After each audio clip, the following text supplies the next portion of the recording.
உணவை வீணடிக்காதே.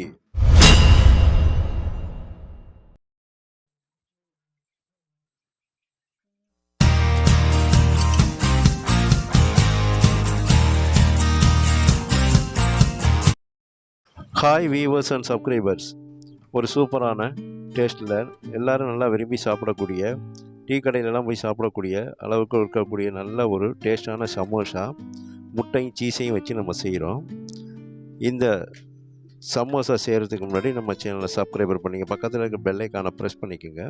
இந்த சீஸ் முட்டை வச்சு செய்யக்கூடிய சமோசாவுக்கு நம்ம முதல்ல ஒரு 5 முட்டை எடுத்துக்கிறோம். நல்ல முட்டையாக ஒரு 5 முட்டை எடுத்துங்க. எடுத்து அதை ஒரு பாத்திரத்தில் எடுத்துங்க. வந்து அவிக்கிற மாதிரி இருக்கக்கூடிய பாத்திரத்தில் எடுத்து அது முழுந்துற அளவுக்கு தண்ணி ஊற்றுங்க. அந்த 5 முட்டையும் நல்லா முழுந்துற அளவுக்கு தண்ணி ஊற்றுங்க. அதில் தண்ணியை ஊற்றி உங்களுக்கு ஒரு கை அளவு அதில் உப்பு போட்டுருங்க. உப்பு போட்டு அதை நல்லா ஒரு 10 நிமிஷம் வேக விடுங்க. அது வெந்துக்கிட்டு இருக்கட்டும். நம்ம ஒரு 100 கிராம் வெங்காயம், இந்த சமோசாவுக்கு 100 கிராம் வெங்காயம், ஒரு 50 கிராம் தக்காளி, ஒரு 5 கிராம் கொத்தமல்லி தழை எடுத்துக்கோங்க. அதை எடுத்து தனியாக வச்சுக்கோங்க. இப்போ முட்டை நல்லா வெந்த பிறகு அந்த முட்டை நல்லா வேக வச்சு எடுத்துருக்கோம். அந்த தண்ணியிலேருந்து சுடு தண்ணியிலேருந்து எடுத்து நீங்கள் ஒரு கூலிங்கான நார்மலான வாட்டருக்கு தண்ணிக்கு மாற்றிங்க. ஜில்லுன்னு இருக்கக்கூடிய தண்ணிக்கு மாற்றி அது உடனே உங்களுக்கு பார்த்திங்கன்னா அந்த முட்டை நம்ம அழகாக உரிக்கலாம். அப்படியே படலாக வந்துடும். உரிக்கிறதுக்கு ரொம்ப எளிமையாக இருக்கும். நல்லா அவிச்சு அந்த முட்டையை அப்படியே எடுத்து சுடு தண்ணியிலேருந்து எடுத்து கூலிங்கான தண்ணியில் போட்டுருங்க. அதில் ஒரு சின்ன பாத்திரத்தில் மாற்றி உடனே இது மாதிரி எடுத்திங்கன்னா சரசரன்னு உரித்து வந்துடும். நம்ம இந்த மாதிரி முட்டையை உரித்து அதை ஒரு தனியாக ஒரு பாத்திரத்தில் எடுத்து வச்சுங்க. சின்ன கிண்ணத்தில் இந்த 5 முட்டையும் தோலை உரித்து எடுத்து வச்சுங்க. இந்த மாதிரி 5 முட்டையும் தோலை உரித்து இந்த போல் எடுத்து வச்சுருங்க. இது பார்த்திங்கன்னா தனியாக அப்படியே இருக்கட்டும். அதில் இருக்கிற தண்ணியெல்லாம் வடிஞ்சிடும். சுத்தம் பண்ணி நல்லா இந்த முட்டையை ஓடு இல்லாமல் எடுத்து வச்சுக்கணும். இந்த மாதிரி எடுத்து வச்ச பிறகு வெங்காயத்தை நம்ம என்ன செய்கிறோம், நல்லா தூளாக வெட்டிக்கங்க. தக்காளியையும் அதுபோல் தூளாக வெட்டிக்கணும். கொத்தமல்லி தலையையும் நல்லா தூளாக வெட்டிக்கணும். நம்ம சமோசா செய்கிறதுக்கு அந்த ஷீட்டு தயார் பண்ணணும். அதுக்கு நம்ம வந்து ஒரு 150 கிராம் மைதா மாவு நல்லா சலித்து எடுத்து வச்சுக்கோங்க. இதுக்கு அந்த ஷீட்டு தயார் பண்ணுறதுக்கு நம்ம சமோசா மடிக்கிறதுக்கு 150 கிராம் மைதா மாவு எடுத்து அதில் ஒரு 1/4 டீஸ்பூன் உப்பு சேர்த்து நல்லா மிக்ஸ் பண்ணுங்கள். அதை ரெண்டையும் மைதா மாவையும் உப்பையும் நல்லா மிக்ஸ் பண்ணிவிடும். ஒன்றோட ஒன்று நல்லா அந்த உப்பு மைதா மாவும் மிக்ஸ் ஆகணும். மிக்ஸ் ஆன பிறகு இந்த மாதிரி நல்லா மிக்ஸ் பண்ணிவிடுங்க.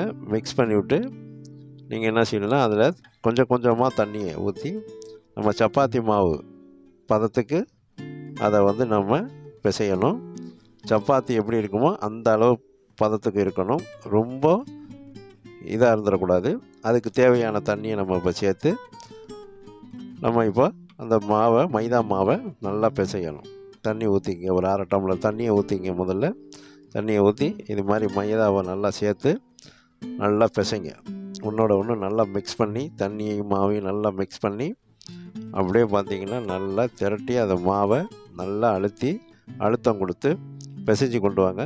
ரொம்ப இலகலாக இருக்கக்கூடாது. சப்பாத்தி மாவு அந்த மாவு பதத்துக்கு இந்த மாவு இருக்கணும். அப்போ தான் உங்களுக்கு அந்த நம்ம தேய்க்கும் போது மடிக்கும் போது நல்லாயிருக்கும்.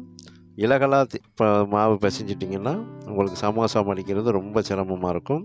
இந்த மாதிரி நல்லா அழுத்தம் கொடுத்து பிசைஞ்சிங்கன்னா இந்த மைதா மாவு பார்த்திங்கன்னா உங்களுக்கு கையிலெல்லாம் ஒட்டாமல் நல்லா வந்துடும். அப்படியே இப்போ நல்லா மாவு பிசைஞ்சு இந்த மாதிரி வந்துடும். இந்த மாதிரி மாவு வந்து பிசைஞ்சு வந்த பிறகு அது காயாமல் இருக்க மேலே எண்ணெயை தடவி இந்த மாதிரி எண்ணெயை தெளித்து விட்டு தடவுங்க.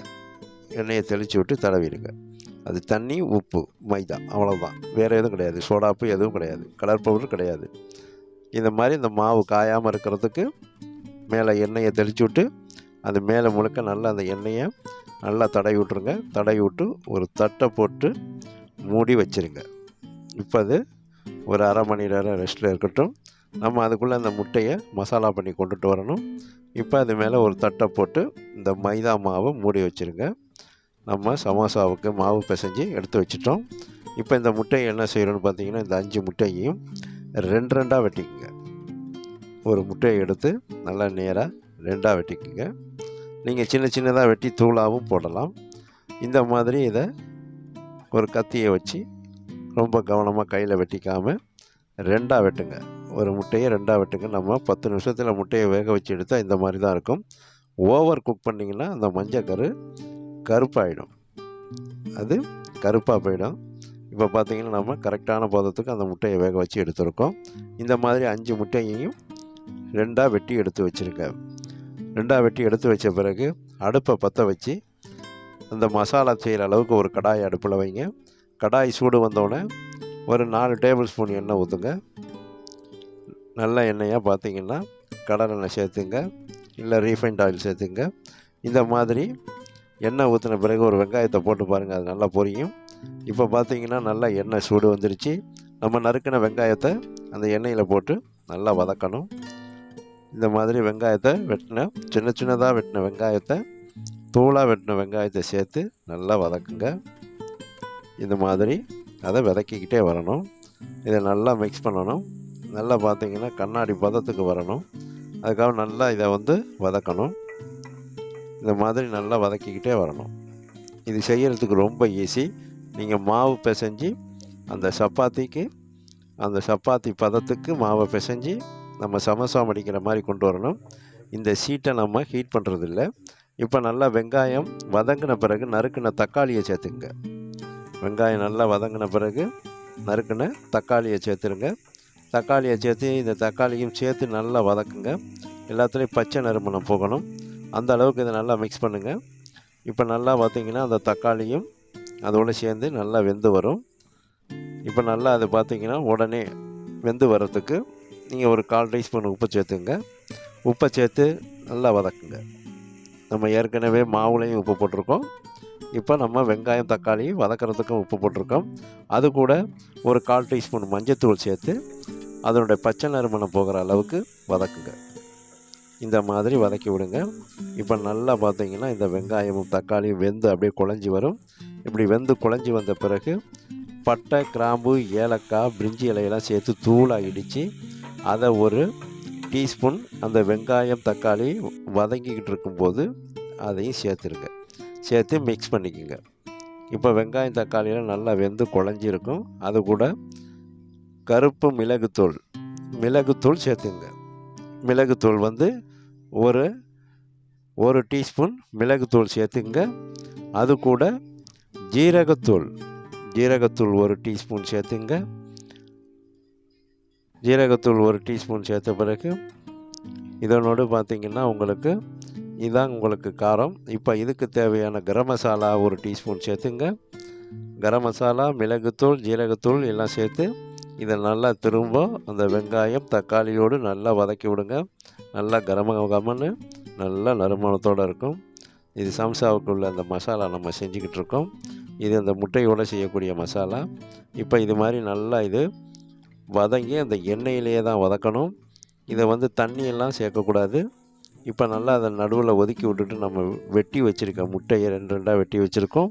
அந்த முட்டையை அப்படியே கவுத்தாப்பில் அதில் நல்லா அடிக்கிடுங்க. அடுக்கி விட்டு இது மேலே வெங்காயத்தை எடுத்து பிரட்டி விடணும். இந்த மாதிரி நீங்கள் அந்த முட்டையெல்லாம் அந்த வெங்காயம் தக்காளி அதோடு பார்த்திங்கன்னா மிளகுத்தூள், கரம் மசாலா தூள், ஜீரகத்தூள் எல்லாம் சேர்த்துருக்கோம். அந்த மசாலாவோடு இந்த முட்டையை மேலே அடுக்கி விட்டுடுங்க. அப்படியே அடுக்கி கொஞ்சம் நேரம் அதில் நல்லா இது வேகணும். இதில் தண்ணி ஊற்றக்கூடாது. இந்த எண்ணெயிலேயே இது வேகணும். இந்த வெங்காயம் தக்காளியெல்லாம் நல்லா அப்படியே பேஸ்ட்டு பதத்துக்கு வந்துடும். இப்போ நல்லா அந்த முட்டை மேலே அந்த ஓரத்தில் இருக்க வெங்காயம் தக்காளியோட அந்த மசாலாவெல்லாம் அப்படியே தூக்கி அப்படியே கரண்டியால் எடுத்து விடுங்க. இந்த மாதிரி எடுத்து விட்டு அந்த முட்டையை நல்லா வேக வைக்கணும். இந்த மசாலாவெல்லாம் பார்த்திங்கன்னா அதில் நல்லா சாரணும். அந்த அளவுக்கு இந்த முட்டையை அந்த வெங்காயம் தக்காளி மிளகு ஜீரகத்தூள் கரம் மசாலா தூளோடு சேர்த்து நல்லா வேக வைக்கணும். அப்போ அதுக்கு மேலே என்ன செய்யணும்னு கேட்டிங்கன்னா கொஞ்சம் இந்த முட்டைக்கு தேவையான உப்பு கொஞ்சோண்டு சேர்த்துங்க. ஒரு 1/4 டீஸ்பூன் அளவுக்கு உப்பு சேர்த்து இதை அப்படியே பரட்டி விடுங்க. இந்த முட்டையை கவுத்து வச்சுருக்க முட்டையை நல்லா அதோடு மிக்ஸ் பண்ணி விடுங்க. இந்த மசாலாவோடு நல்லா மிக்ஸ் பண்ணணும். இந்த மாதிரி மிக்ஸ் பண்ணிக்கிட்டே வந்தீங்கன்னா தான் உங்களுக்கு இந்த முட்டையிலெல்லாம் இந்த மசாலா நல்லா பார்த்திங்கன்னா ஊறி நல்லா வெந்து போகும். இது மேலே கொத்தமல்லி தலையை தூவி ஒரு மருவுத்திரி ஒரு கலக்குங்க. மருவுத்திரி இதை நல்லா கலந்து விடுங்க. இதில் வந்து டேஸ்ட்டே வந்து பார்த்திங்கன்னா, இப்போ தான் இது மேலே வந்து மிளகாய்த்தூள் ஒரு அரை டீஸ்பூன் தூவி விடணும். அரை டீஸ்பூன் சிகப்பு மிளகாய்த்தூள் நல்லா காரத்துக்கு அது மேலே அப்படியே தூவி விடணும். மலைச்சாரல் மாதிரி தூவி விட்டு மறுபத்திரி அதை பிரட்டி அந்த முட்டை, வெங்காயம், தக்காளியோடு இது நல்லா வேக வைக்கணும். பச்சை நறுமணம் போகிற அளவுக்கு அப்படியே மலைச்சாரல் மாதிரி ஒரு அரை டீஸ்பூன் மிளகாய்த்தூளை தூவி விடுங்க. இந்த மிளகாய்த்தூள் தான் இதுக்கு நல்ல டேஸ்ட்டாக இருக்கும். இது வெங்காயம், தக்காளியோடலாம் போட்டு வதக்க வேண்டியதில் இது மேலே தூவி விட்டு அந்த முட்டையோடு சேர்த்து பிரட்டுங்க. இப்போ சூப்பராக நல்ல ஹைலைட்டாக நமக்கு அந்த சமோசாவுக்கு வைக்கக்கூடிய இந்த முட்டை மசாலா ரெடி ஆகிடும்.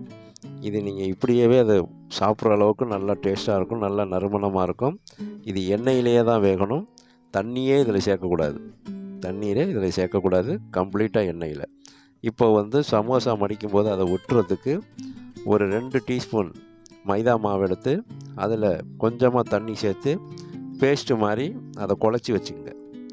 நம்ம அந்த மைதா ஷீட்டை வந்து பார்த்திங்கன்னா அந்த சமோசா ஷீட்டை ஒட்டுறதுக்கு இந்த மாதிரி குழச்சி இதை ஒரு கிண்ணத்தில் தனியாக எடுத்து வச்சுக்கோங்க. இந்த மாதிரி எடுத்து வச்சுருங்க. இந்த மாதிரி எடுத்து வச்ச பிறகு இந்த மாதிரி இதை வச்சு தான் நம்ம ஒட்டணும். இதுக்கு வந்து சீஸு ஒரு 100 கிராம் சீஸ் எடுத்துக்கிறோம். இந்த சீஸை எடுத்து நல்லா துருவிக்குங்க. இந்த மாதிரி இந்த பீட்ரூட் சீவக்கூடிய கட்டை, கேரட் சீவக்கூடிய இதில் அந்த ஸ்லைசரில் வச்சு இந்த மாதிரி அதை சீவி விட்ருங்க. இது தூள் தூளாக தேங்காய் பூ மாதிரி இந்த சீஸை நல்லா துருவி தனியாக இதை வந்து நீங்கள் எடுத்து வச்சுக்கணும். சீஸை நல்லா துருவி இதை இந்த மாதிரி எடுத்து வச்சுக்கோங்க. இதெல்லாம் உங்களுக்கு சம்சா மடிக்கிறதுக்குள்ளே நம்ம செய்யணும்.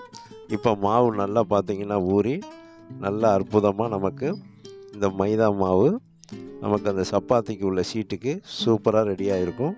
இப்போ அதை எடுத்து நீள் வாக்கில் அதை உருட்டி அதை வந்து 3 துண்டாக போட்டுங்க. மொத்தமே இதில் வந்து 12 சமோசாவுக்கு தான் நமக்கு துண்டு விழுகும்.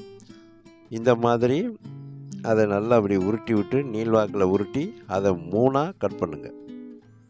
இந்த மாதிரி உருட்டின பிறகு சப்பாத்தி கட்டையில் வச்சு உருட்டி அதை கத்தியால் 3ஆக கட் பண்ணிக்கோங்க. அப்படியே துண்டிச்சுக்குங்க. துண்டித்து அதை எடுத்து அதில் ஒரு துண்டில் இந்த மாதிரி எடுத்து அதை தனியாக வச்சுருங்க. இப்போ அதை ஒரு துண்டை திரும்ப நம்ம நீள் வாக்கில் உருட்டுங்க.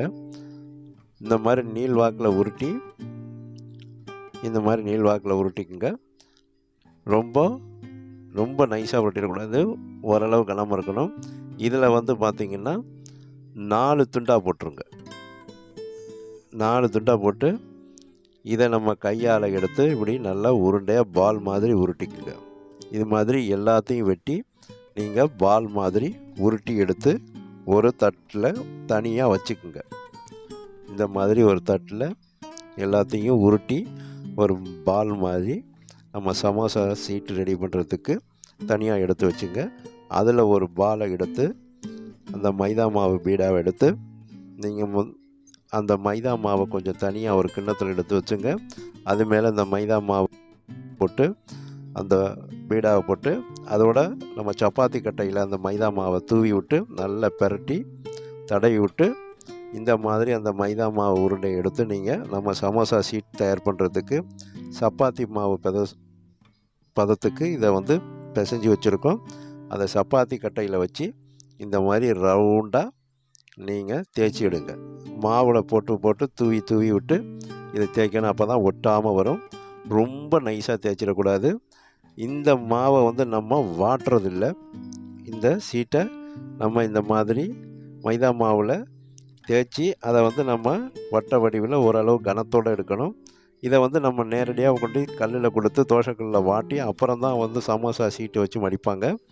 இது வந்து நம்ம வீட்டில் சடனாக செய்கிறதுக்காக நம்ம இந்த மாதிரி அந்த சமோசா சீட்டை வந்து வாட்டலை. இந்த மைதா மாவை கரெக்டாக அந்த அளவுக்கு கெட்டித்தன்மையோடு பிசைஞ்சிருப்போம். பிசைஞ்சு அந்த மாதிரி சப்பாத்தி மாதிரி தேய்ச்சி அதில் இந்த முட்டை அந்த மசாலா ஒரு அரை முட்டையும் மசாலாவும் எடுத்து வச்சு அந்த முட்டையை அதில் சென்டரில் வச்சுருங்க. அந்த ஷீட்டு மேலே வச்சுருங்க.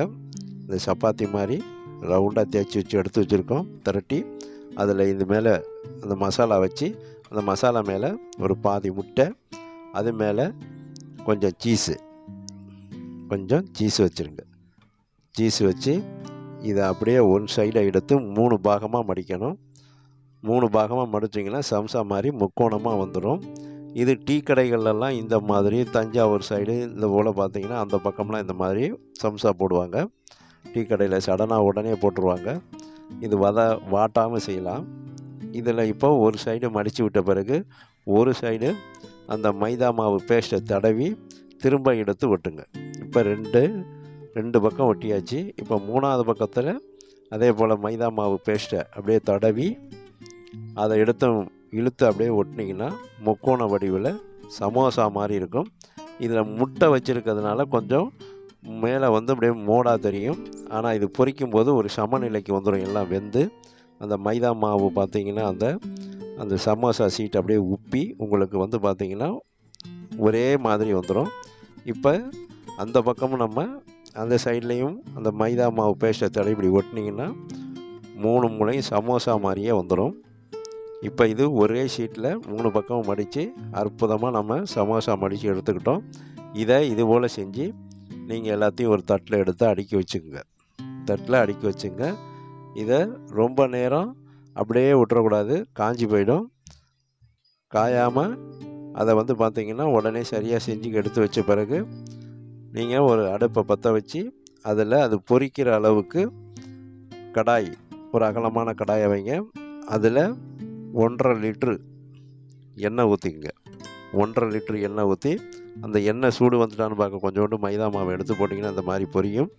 பொரிஞ்ச பிறகு இந்த நம்ம ரெடி பண்ணி வச்சுருக்க சமோசாவை முட்டை, சீஸு, மசாலாலாம் போட்டு மடித்து எடுத்து வச்சுருக்க அந்த சமோசாவை எண்ணெய் தெரிச்சிடாமல் கவனமாக அந்த எண்ணெயில் போடுங்க. நல்லா எண்ணெய் சூடு வந்த பிறகு போட்டு நல்லா பொரித்து அதை எடுங்க. சூப்பரான சமோசா கமன்னு பொரிக்கும் போதே அந்த நறுமணத்தோட அவ்வளோ அட்டகாசமாக ரெடி ஆகிடும். இது அவ்வளோ பேரும் பார்த்திங்கன்னா நல்லா விரும்பி சாப்பிடுவாங்க. திரும்ப செஞ்சு கேட்பாங்க. அதோடு பார்த்திங்கன்னா ஒரு வீட்டில் விசேஷம்னா நம்ம இதை உடனே செய்யலாம். ஒரு விருந்தாளி வந்திருக்காங்கன்னா அவங்களுக்கு நம்ம இந்த மாதிரி உடனே மாவை தேய்ச்சி சப்பாத்தி மாவுலேயே இந்த கோதுமை மாவுலேயும் செய்யலாம். நம்ம சடனாக இது மாதிரி செஞ்சு ஒரு சமோசா சுட கொடுக்கும்போது டீயோடு கொடுத்தீங்கன்னா இன்னும் ஹைலைட்டாக இருக்கும். டீ காஃபியோட இந்த சமோசா ரெடி பண்ணி கொடுத்தீங்கன்னா சூப்பராக இருக்கும். அதே போல் பார்த்திங்கன்னா ஸ்கூலுக்கு ஸ்நாக்ஸாக இதுக்கு செஞ்சு கொடுக்கலாம். இந்த மாதிரி அந்த சமோசாவை எண்ணெயில் போட்டு நல்லா பிரட்டி விட்டு நல்லா செவந்து வர வரைக்கும் நல்லா பொரிச்சு எடுங்க. ரொம்ப ஹையாக தீயை வச்சிட்டிங்கன்னா, நெருப்பு வச்சிட்டிங்கன்னா ரொம்ப ஹையாக வச்சிங்கன்னா அப்படியே உடனே தீஞ்சு போயிடும். அதனால் உங்களுக்கு லேசாக வச்சு அந்த சமோசாவை பொரித்து இந்த நிறம் வரணும். இந்த மாதிரி கோல்டன் கலர் நிறம் வரணும். இந்த மாதிரி நிறம் வந்த பிறகு சமோசா நல்லா வெந்து போயிருக்கும், மொறுன்னு இருக்கும். அதை அப்படியே எடுத்து எண்ணெயை சுத்தமாக வடிச்சிட்டு அதில் கொஞ்சம் கூட எண்ணெய் பிசுப்பு தன்மையே இருக்காது. சில சமோசாலாம் நீங்கள் வாங்கி கடையில் சாப்பிடும்போது அப்படியே எண்ணெய் சொல்லுன்னு இருக்கும். இதில் அந்த எண்ணெய் பிசுப்பே இருக்காது. அப்படியே பார்த்திங்கன்னா நல்லா ட்ரையாக மொறுன்னு இருக்கும். அதை சுட டீ காஃபியோடு சாப்பிட்டிங்கன்னா ஹைலைட்டாக இருக்கும். ஆஃபீஸுக்கும் இதை பார்த்திங்கன்னா உங்களுக்கு ஸ்நாக்ஸாக செஞ்சு கொடுக்கலாம். ஸ்கூலுக்கும் இது மாதிரி ஸ்நாக்ஸாக செஞ்சு கொடுக்கலாம். அதே போல் வீட்டில் விசேஷம் தேவைகளுக்கு இது மாதிரி செஞ்சு வைக்கலாம். டீ கடையில் இது மாதிரி செஞ்சு வியாபாரம் பண்ணலாம். அதே மெஸ்ஸு, ஹோட்டல், அதே போல் இந்த பஜ்ஜி வண்டிகளில் இதெல்லாம் பார்த்திங்கன்னா நீங்கள் இந்த மாதிரி செஞ்சு ஒரு சூப்பராக வியாபாரம் பண்ணலாம். எல்லோரும் விரும்பி சாப்பிடுவாங்க. இந்த சீஸ் இருக்கிறதுனால, முட்டை இருக்கிறதுனால இது பார்த்திங்கன்னா அவ்வளோ டேஸ்ட்டாக இருக்கும். ஒரே நபர் 10க்கு மேலே சாப்பிடுவாங்க. அந்த அளவுக்கு சூப்பராக இருக்கும் இந்த சமோசா. இது செஞ்சு வச்சிங்கன்னா நல்லா கமன்னு நீங்கள் இருக்கிற அந்த வீடு முழுக்க கமன்னு நறுமணமாக இருக்கும். இந்த மாதிரி நீங்கள் சமோசா செஞ்சு சாப்பிட்டு பார்த்துட்டு உங்களுடைய நண்பர்களுக்கு, உங்களுடைய சொந்தக்காரங்களுக்கு எங்களுடைய வீடியோவை ஷேர் பண்ணுங்கள், லைக் பண்ண சொல்லுங்கள். சமோசாவை அப்படியே எடுத்து உடைச்சிங்கன்னா நல்லா சாப்பிட்டா சூப்பராக இந்த மாதிரி இருக்கும். எங்களுடைய வீடியோவை பார்க்கும் வியூவர்ஸுக்கும் சப்ஸ்கிரைபர்ஸுக்கும் மனமார்ந்த நன்றியை தெரிவித்துக் கொள்கிறேன்.